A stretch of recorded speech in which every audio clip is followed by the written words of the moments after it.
Fellow humans, welcome to Read to Me, Matt Dunn. I'm Matt Dunn, and I'm going to read to you. We are on Chapter 7, Part 2. Elizabeth is at the stand. Or a stand, or maybe she's just standing. But she's speaking now. I am, she said. Wow. Such hard words. Oh, fuck. I looked right into the light. I should stop doing that. I am, she said. The cousin of the unhappy child who was murdered, or rather his sister. For I was educated by and have lived with his parents ever since and ever long before his death. It may therefore be judged indecent in me to come forward on this occasion. But when I see a fellow creature about to perish through the cowardice of her pretended friends, I wish to be allowed to speak, that I may say that I know of her character. I am well acquainted with the accused. I have lived in the same house with her, at one time for 5, and at another for nearly 2 years. During all that period, she appeared to me the most amiable and benevolent of human creatures. She nursed Madame Frankenstein, my aunt, in her last illness with the greatest affection and care, and afterwards attended her own mother during a tedious illness, in a manner that excited the admiration of all who knew her. After which,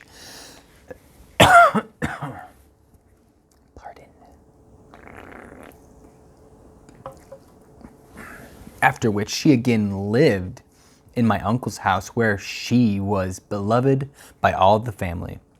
She was warmly attached to the child who is now dead, and acted toward him like a most affectionate mother. For my own part, I do not hesitate to say that, notwithstanding all the evidence produced against her, I believe and rely on her perfect innocence. She had no temptation for such an action.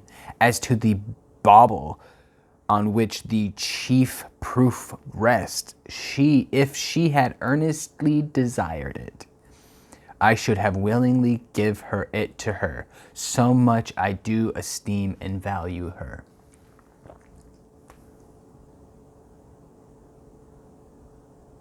The bauble. I guess a bauble is the name of the locket. So let's say the bauble. The bauble. Excellent, Elizabeth. A murmur of approbation was heard, but it was excited by her generous interference and not in favor of poor Justine, on whom the public indignation was turned with renewed violence, charging her with the blackest ingratitude. She herself wept as Elizabeth spoke, but she did not answer. My own agitation and anguish was extreme during the whole trial. I believed in her innocence. I knew it. Could the demon, who had, I did not for a minute doubt, murdered my brother? Also, in his hellish sport, I have betrayed the innocent to death and ignominy. Ignominy. I could not sustain the horror of my situation, and when I perceived that the popular voice and the countenance of the judges had already condemned my unhappy victim, I rushed out of the fucking courtyard in agony. Those fucking assholes. The tortures of the accused did not equal mine.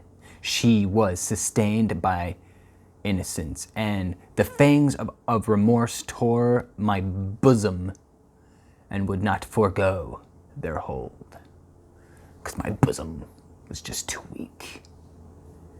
I passed a night of unmingled wretchedness. In the morning, I went to the court. My lips and throat were parched. I dared not ask the fatal question, but I was known, and the officer guessed the cause of my visit. The ballots had been thrown, they were all black, and Justine was condemned. Condemned. Period. I cannot pretend to describe what I felt then. I had before experienced sensations of horror, and I have endeavored to bestow upon them adequate expressions. But words cannot convey an idea of the heart-sickening despair that I then endured. The person to whom I addressed myself added that Justine had already confessed her guilt, that evidence he observed was hardly required in so glaring a case, but I'm glad of it, and indeed none of our judges like to condemn a criminal upon circumstantial evidence, but it was so decisive. When I returned home, oh my God. When I returned home, Elizabeth eagerly demanded the result. My cousin, replied I, it is decided as you may have expected. All judges had rather than 10 innocent should suffer, than that one guilty should escape. But she has confessed. This was a dire blow to poor Elizabeth, who had replied with firmness upon Justine's innocence. Alas, she said, how shall I ever again believe in human benevolence? Justine, whom I loved and esteemed as my sister, how could she put on those smiles of innocence only to betray? Her mild eyes seemed incapable of any severity or ill humor, and yet she has committed a murder. Soon after we heard the poor victim had expressed a wish to see my cousin, my father wished her not to go, but said that he left it to her own judgment and feelings to decide. Yes, said Elizabeth, I will go, although she is guilty, and you, Victor, shall accompany me. I cannot go alone. You will see this, because you know.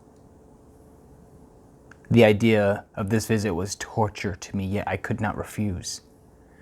We entered the gloomy prison chamber and beheld Justine sitting on some straw at the further end. Her hands were manacled, and her head rested on her knees. She rose on seeing us enter, and when we were left alone with her, she threw herself at the feet of Elizabeth, weeping bitterly. My cousin wept also. Oh, Justine, she said, why did you rob me of my last consolation? I replied on your innocence, and although I was then very wretched, I was not so miserable as I am now. She's like, are you really guilty? I just fucking spoke out for your innocence just then.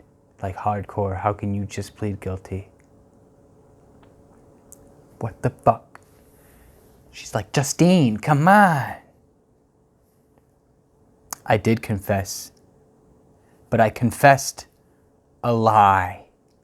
I confessed that I might obtain absolution, but now that falsehood lies heavier on my heart than all my other sins. The God of heaven forgive me.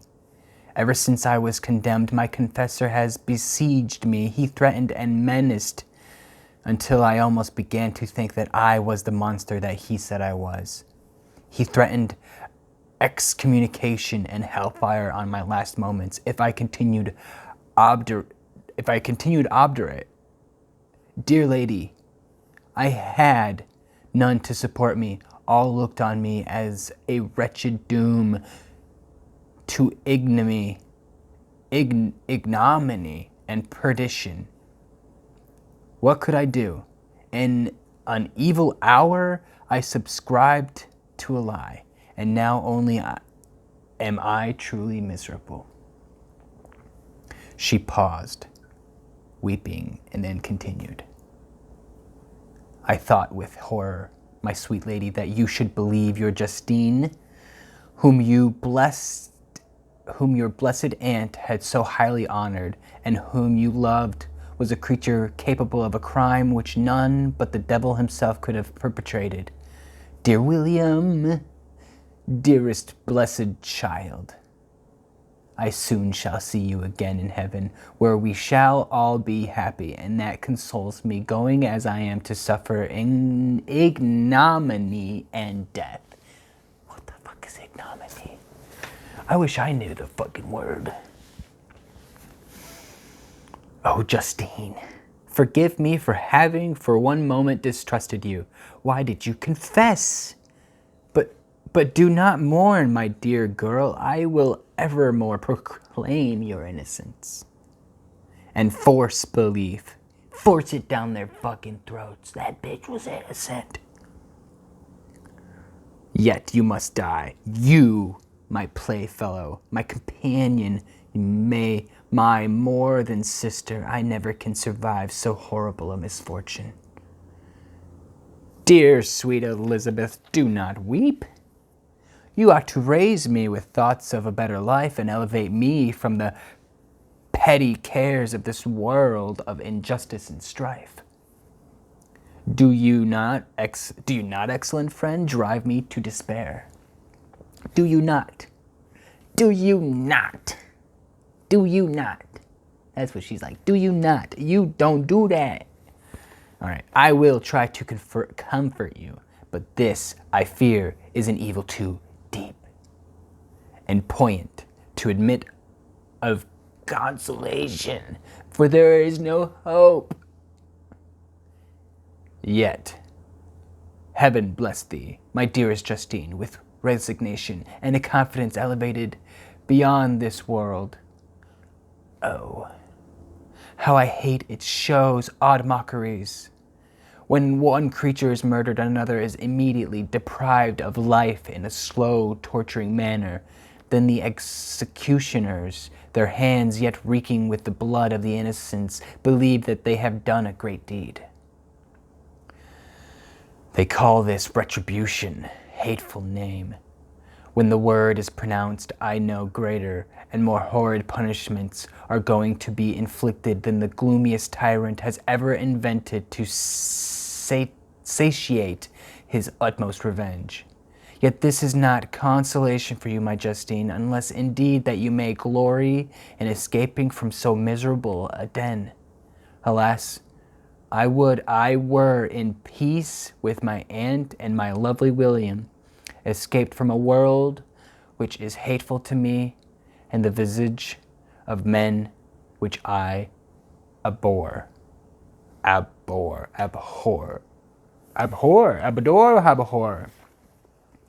Justine smiled languidly. This, dear lady, is despair, and not resignation. I must not learn the lesson that you would teach me. Talk of something else, something that will bring peace and not increase of misery. During the conversation, I had retired to a corner of the prison room where I could conceal the horrid anguish that possessed me. Despair. Who dared talk of that? The poor victim who on the morrow was to pass dreary boundary between life and death felt not as I did, such deep and bitter agony. I gnashed my teeth and ground them together, uttering a groan that came from my utmost soul. Justine started when she saw who it was. She approached me and said, "Dear sir, you are very kind to visit me. You, I hope, do not believe that I am guilty." I could not answer. "No, Justine," said Elizabeth, "he is more convinced of your innocence than I was, for even when he heard that you had confessed, he did not credit it." I truly thank him. In these last moments, I feel the sincerest gratitude towards those who think of me with kindness. How sweet is the affection of others to such a wretch as I am. It removes more than half my misfortune, and I feel as if I could die in peace, now that my innocence is acknowledged by you, dear lady, and your cousin. She's all like, I'm gonna die, and you know it. You dird. Thus the poor suffered. Thus the poor sufferer tried to comfort others and herself. She indeed gained the resignation she desired, but I, the true murderer, felt the never-dying worm alive in my bosom. The fucking bosom again. Which allowed of no hope or consolation. Elizabeth also wept and was unhappy, but hers also was the misery of innocence, which, like a cloud that passed over the fair moon, for a while hides, but cannot tarnish its brightness. An anguish and despair had penetrated into the core of my heart. I bore a hell within me, which nothing could extinguish. We stayed several hours with Justine, and it was with great difficulty that Elizabeth could tear herself away. I wish, she cried she, that I were to die with you. I cannot live in this world of misery. And I was all like, yeah, do it, go and die. Justine assumed an air of cheerfulness, while she was with difficulty repressed her bitter tears. She embraced Elizabeth and said in a voice of half-suppressed emotion,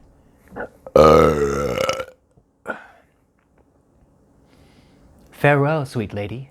Dearest Elizabeth, my beloved and my only friend. May heaven in its bounty bless and preserve you. May this be the last misfortune that you will ever suffer. Live and be happy and make others so." As we returned, Elizabeth said, "You know not, my dear Victor, how much I am relieved now that I trust in the innocence of this unfortunate girl. I never could again..."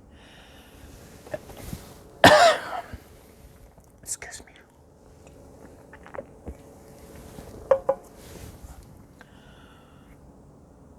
I never could again have known peace if I had been deceived in my reliance on her.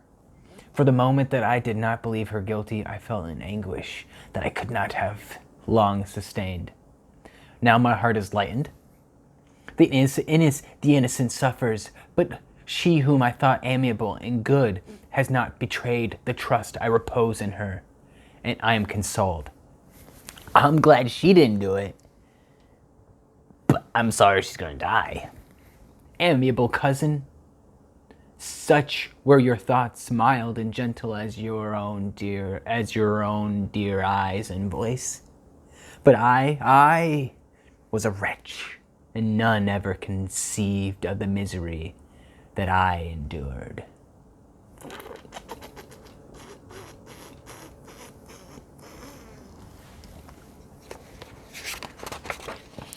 Well, look what you did, Victor. Yeah. Well, if you want me to keep reading, please check out some more videos. Like, subscribe, and comment down below.